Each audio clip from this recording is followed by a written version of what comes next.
बहुत समय पहले की बात है। एक सुंदर राज्य था जिसका नाम एशगार्ड था। यह राज्य अपनी खुशहाली और समृद्धि के लिए प्रसिद्ध था। इस राज्य में एक महान जादूगर विराज रहता था जो अपनी जादुई शक्तियों का उपयोग लोगों की भलाई के लिए करता था। लेकिन इस राज्य की शांति को एक दुष्ट जादूगर काल्यान की नजर लग गई। वह एक काले जंगल में रहता था और अपनी काली शक्तियों से लोगों को डराता था।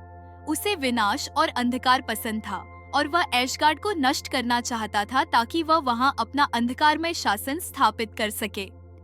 विराज को जादू की शिक्षा अपने गुरु महर्षि वेदांत से मिली थी। उन्होंने विराज को सिखाया था कि जादू का सबसे बड़ा उद्देश्य लोगों की सहायता करना होता है।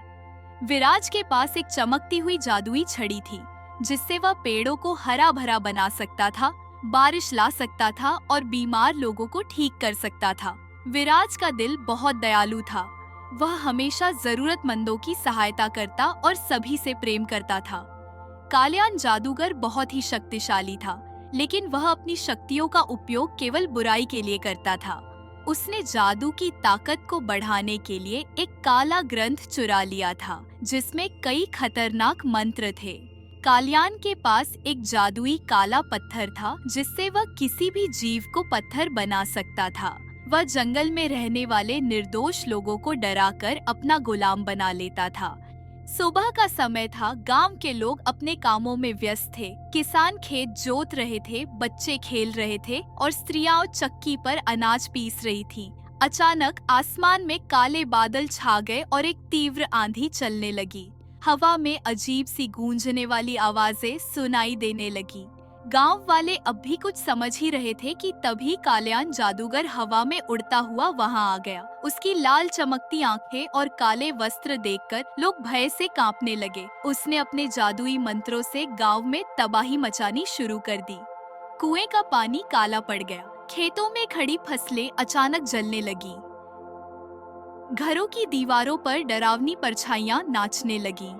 हवा में भूतिया आवाजें गूंजने लगीं। गांव के लोग घबरा गए और मंदिर की ओर दौड़ पड़े। वे भगवान से रक्षा की प्रार्थना करने लगे। लेकिन काल्यान ने जोर से हंसा और बोला, अब इस गांव पर मेरा राज होगा। तुम सब मेरे दास बनोगे।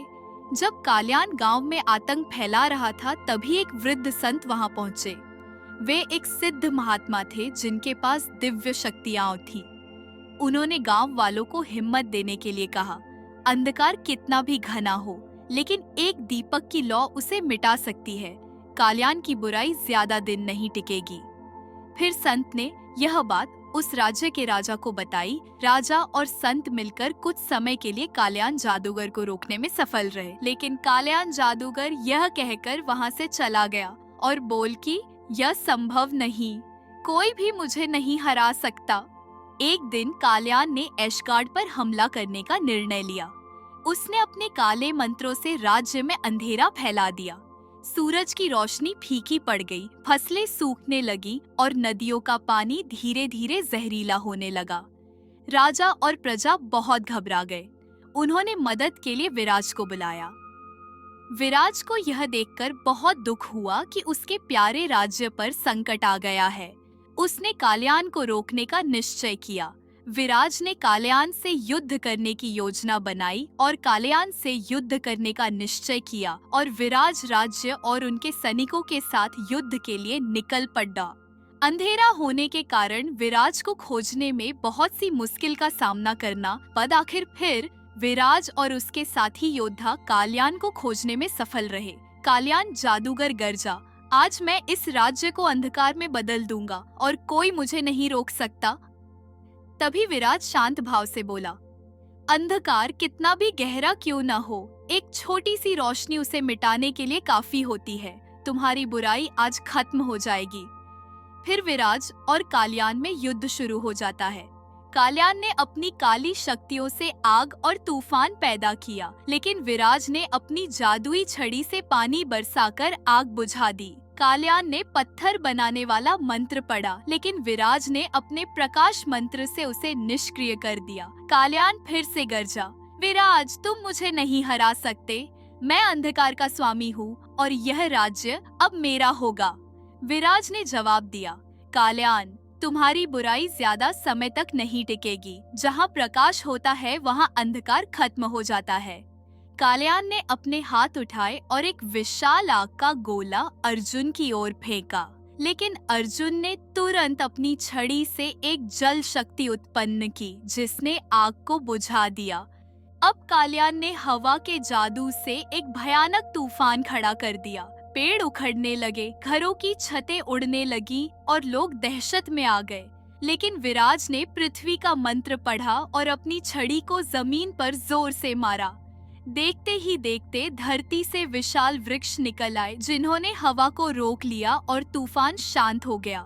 गुस्से में आकर काल्यान ने अपनी सबसे खतरनाक शक्ति का इस्तेमाल किया। उसने काले जादू से कई राक्षस उत्पन्न किए जो एशगार्ड को नष्ट करने के लिए दौड़ पड़े। लेकिन विराज को अपने गुरु की दी हुई शिक्षा याद थी। जब सारी उम्मीदें खत्म हो जाई, तब सच्चे दिल से ईश्वर का आह्वान करो। अर्जुन ने अपनी आंखें बंद की और एक दिव्य मंत्र पढ़ा। उसकी छड़ी से एक शक्तिशाली प्रकाश निकला जिसने पूरे राज्य को रोशन कर दिया। वह प्रकाश इतना तेज था कि काले राक्षस तुरंत जलकर राख हो गए। अब काल्यान को एहसास हुआ कि विराज की शक्ति उससे अधिक है, लेकिन वह हार मानने को तैयार नहीं था। उसने अपना सबसे घातक मंत्र पढ़ा और आसमान में एक काले गोले को बुलाया जो एशगार्ड को पूरी तरह नष्ट कर सकता था। विराज ने अपनी अंतिम शक्ति इकट्ठी की और एक शुद्ध प्रकाश बाण तैयार किया। जैसे ही काल्यान ने काला गोला विराज की ओर फेंका, विराज ने प्रकाश बाण से उसे काट दिया। भयंकर विस्फोट हुआ। काल्यान का सारा काला जादू नष्ट हो गया और उसकी शक्ति खत्म हो गई। वह कमजोर होकर जमीन पर गिर पड़ा। फिर एशगार्ड के सभी लोग पहले के जैसे खुश रहने लगे और विराज ने अपने राज्य को खुशहाल देखकर राहत की सांस ली। राजा और प्रजा ने मिलकर विराज जादूगर का धन्यवाद किया। दोस्तों, अब आप मुझे कमेंट करके बताओ आपको यह कहानी कैसी लगी। यदि आपको यह कहानी पसंद आई है तो वीडियो को लाइक और शेयर करके चैनल को सब्सक्राइब करना न भूलें। हम आपके लिए ऐसी ही मजेदार कहानियाँ लाते रहेंगे।